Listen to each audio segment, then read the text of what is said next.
কদিন পরেই Valentine's day, বিশ্ববিখ্যাত এই ভ্যালেন্টাইন্স ডে। কিন্তু কে ছিলেন এই ভ্যালেন্টাইন? রোমানের এক সম্রাট ছিল, যার নাম ছিল দ্বিতীয় ক্লাডিয়াস। এই ক্লাডিয়াস একটি আইন তৈরি করেন, যেখানে বলা হয়েছিল যারা সেনাবাহিনীতে আছে তাদের বিবাহ নিষিদ্ধ। এই ক্লাডিয়াসের বিশ্বাস ছিল অবিবাহিত সৈন্যরা বিবাহিত সৈন্যদের তুলনায় বেশি শক্তিশালী। এই সময় রোমে আসেন পাদ্রী ভ্যালেন্টাইন।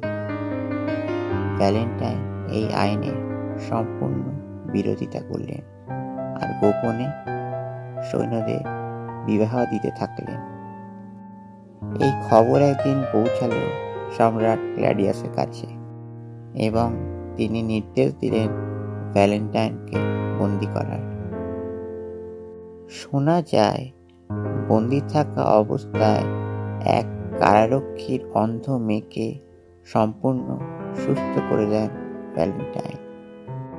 ওই মেয়েরই প্রেমে পড়ে যান ভ্যালেন্টাইন।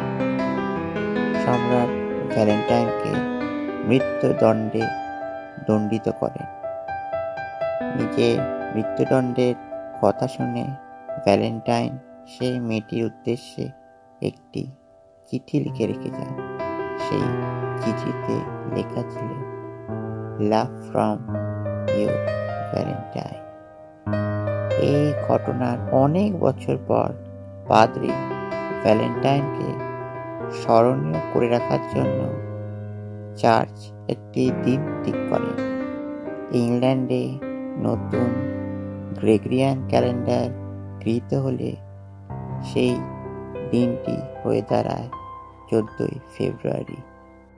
আবার শোনা যায় যেদিন পাদ্রী ভ্যালেন্টাইনকে মৃত্যুদণ্ড দেওয়া হয়েছিল সেদিনও নাকি ছিল 14 ফেব্রুয়ারি।